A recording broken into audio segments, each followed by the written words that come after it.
रात दिन बराबर थे और यहाँ आकर भी उसकी आंखों में नींद नहीं थी। वह रात भर जागकर तनु के सिर पर हाथ फेरता, उसे देखता रहता। पता नहीं यहाँ से वापस जाने के बाद कितने महीनों तक उसे दोबारा देख नहीं पाएगा। देख भी पाएगा या नहीं, ये भी नहीं पता। और उसके दिल में बुरी तरह से एक हौल उठता, आंखें भर आती। कब किस जंगल में सर्च ऑपरेशन के समय वह आतंकवादियों की गोली का निशाना बनकर अखबारों और न्यूज चैनलों की सुर्खियों में ही बाकी रह जाएगा। आंखों से बहते आंसू वह चुपचाप पोंछ लेता। कमांडो है तो क्या हुआ, एक पति भी तो है जो अपनी पत्नी से जान से ज्यादा प्यार करता है। परम की छुट्टियां खत्म होने को आ गई थी और उसका वापस ड्यूटी पर जाने का समय आ गया था। गैस पर चाय का पानी उबल रहा था और वैसा ही उबाल तनु के मन में भावनाओं का उठ रहा था। दिल कुछ बैठा बैठा सा था। सीमा पर नित नए बवाल खड़े हो रहे थे। फौजियों की छुट्टियां रद्द हो गई थी।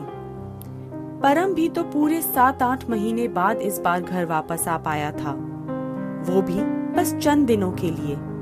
पिछले 8 महीनों से वह लगातार सर्च ऑपरेशन पर ही आतंकवादियों की धरपकड़ में जंगल और खतरनाक इलाकों में घूमता रहा है।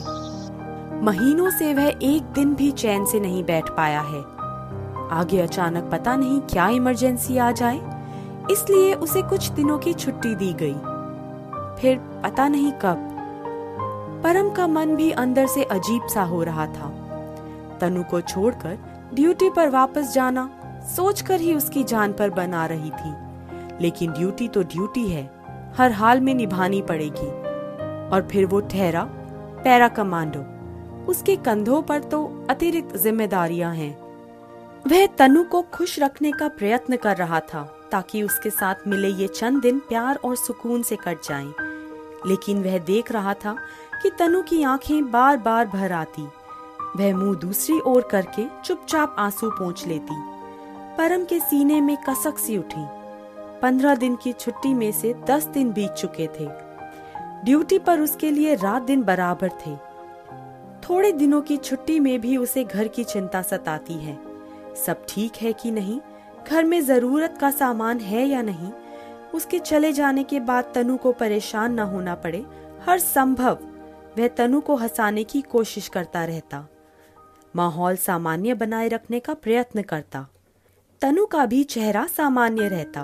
वह अपने पति के साथ दिन भर हंसी खुशी रहती, लेकिन दिल अंदर से बुरी तरह धड़कता रहता। घड़ी के कांटे को आगे बढ़ते देख तनु का मन करता समय को यहीं रोक ले। हर क्षण उसके मन की आकुलता बढ़ती जाती। मिलन के क्षण हर पल के साथ कम होते जा रहे हैं।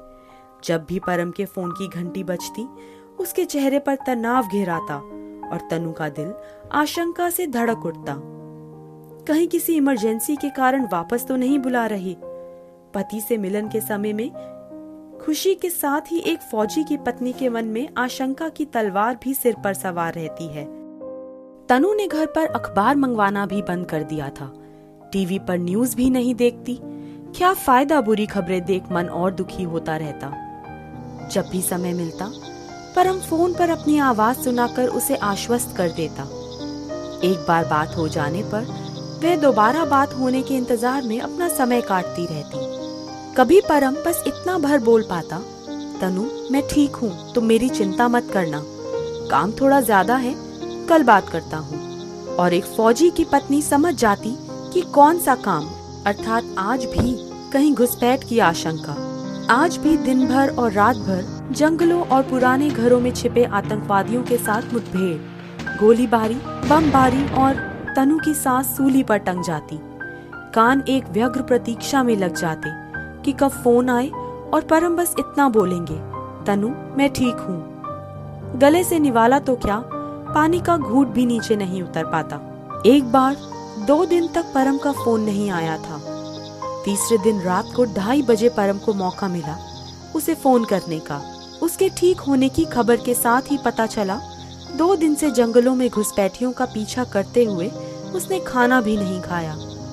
रात के 2:30 बजे दुश्मनों को मारने के बाद जंगल की लकड़ियां इकट्ठा करके उन्हें जलाकर एक बर्तन में वे लोग 7 लाई नूडल्स उबालकर खा रहे हैं।